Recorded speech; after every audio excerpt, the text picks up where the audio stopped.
Olá, eu sou Cláudio Fernando Costa, médico psiquiatra, e este é mais um Conversando sobre a Mente. Olá, sou Vitor Costa e hoje nós falaremos sobre o luto e suas 5 fases.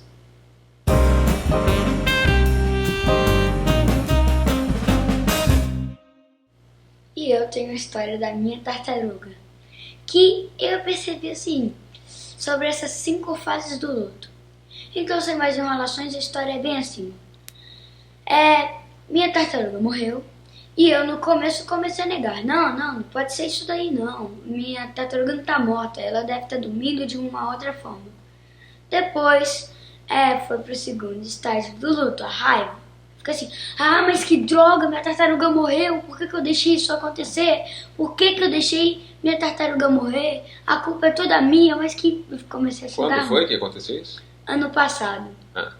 E aí, já passamos pelo terceiro estágio, porque ela foi para uma internação. E eu falei bem assim para minha mãe: ô mãe, por favor, eu dou todo o meu dinheiro que eu tenho no meu cofrinho pro homem que vai cuidar da minha tartaruga. Por favor, eu dou todo o meu dinheiro, que é a barganha, que como se fosse resolver alguma coisa, como se fosse adiantar de algo.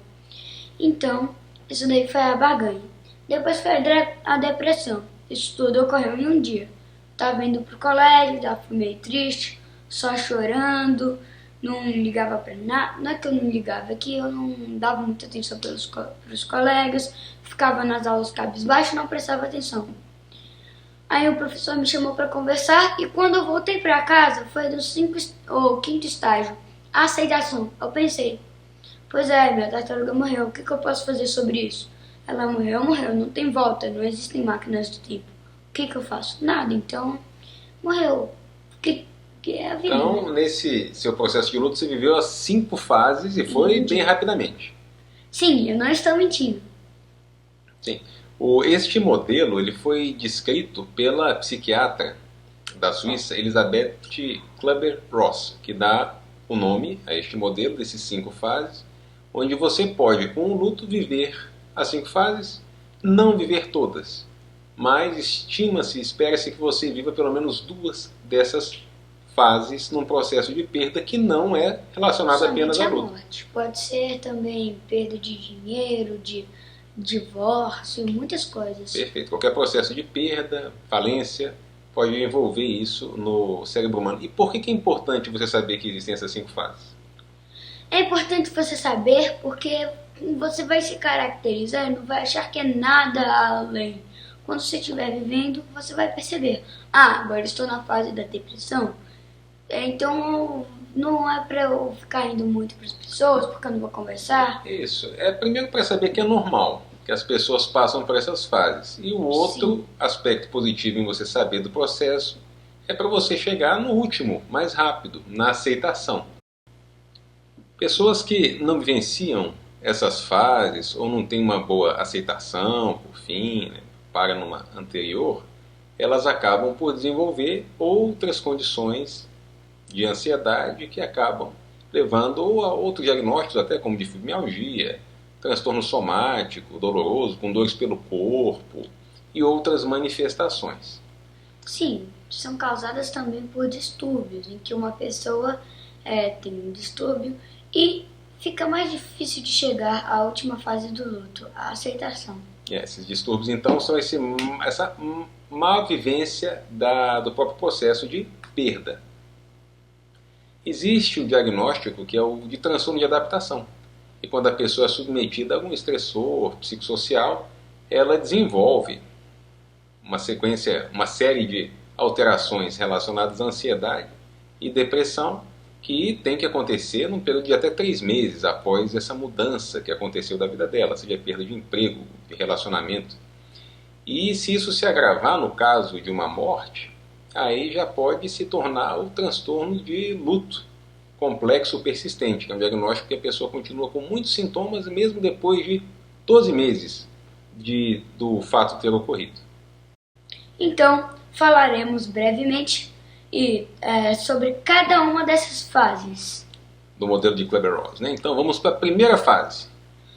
A primeira fase é a negação. Negação é um mecanismo de defesa marcado por não, comigo não. Essa frase, esse mecanismo de A defesa. pessoa finge que não aconteceu, ela fala, isso não está acontecendo. E o cérebro, o próprio cérebro engana a pessoa, por exemplo, e a pessoa acaba acreditando mesmo naquilo, não que ela queira fazer de propósito. Então ela acaba falando, que nem eu. Não, ela não morreu, ela tá dormindo de outro jeito, a minha tartaruga. Ok. Não aconteceu nada disso com ela. Segunda fase. Segunda fase. Raiva. Raiva. A raiva é marcada pelo sentimento como se você fosse se defender com a raiva também. Que Você fala assim, isso não é justo. Isso não é justo. Não pode estar acontecendo comigo. Porque eu. Terceira fase. Negociação ou barganha. Negociação é marcada muito pelas religiões. As religiões é como se fosse bem assim. Tem pessoas que negociam consigo mesmo, porém tem pessoas que negociam com Deus. Por exemplo, Deus, eu prometo que se meu filho viver depois da UTI, eu caminho de Santa Maria da Paz até a Praça do Gualqueju. A pessoa faz promessas, ela fala, se eu escapar dessa, eu nunca mais vou fazer tal coisa. Exato. Isso, eu nunca mais como carne, eu nunca mais... faz essas associações esdrúxulas na tentativa de negociar com... como se desse certo. E a próxima fase é a de... Depressão. A depressão. Na depressão, como é que a pessoa se comporta? A pessoa se comporta, ela é como se você visse que perdeu a batalha.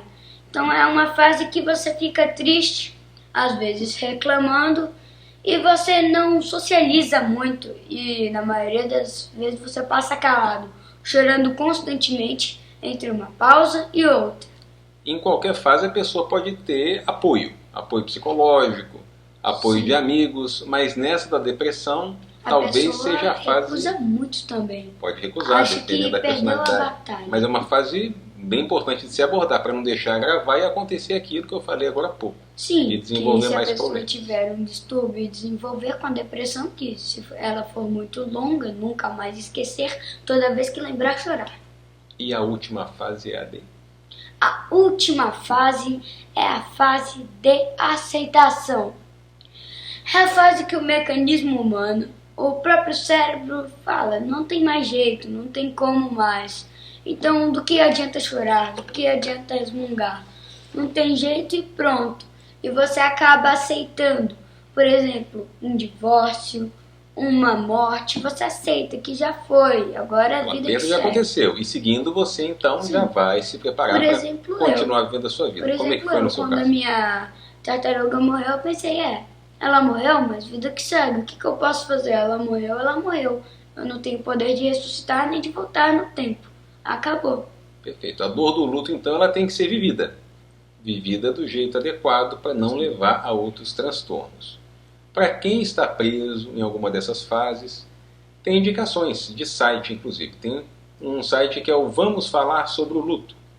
E tem também o site da própria psiquiatra que desenvolveu esse modelo, a Elizabeth Kübler-Ross, que é aí também uma instituição que ela tem o Capítulo Brasil, onde ela inclusive tem, quem a segue hoje, desenvolve cursos e outras orientações relacionadas a como você passar, como ter um apoio adequado nessas fases de luto. E aí, gostou do tema? Gostei do tema porque ele está presente no nosso cotidiano, em várias partes da nossa vida, pois as perdas são naturais. Então, continue bem.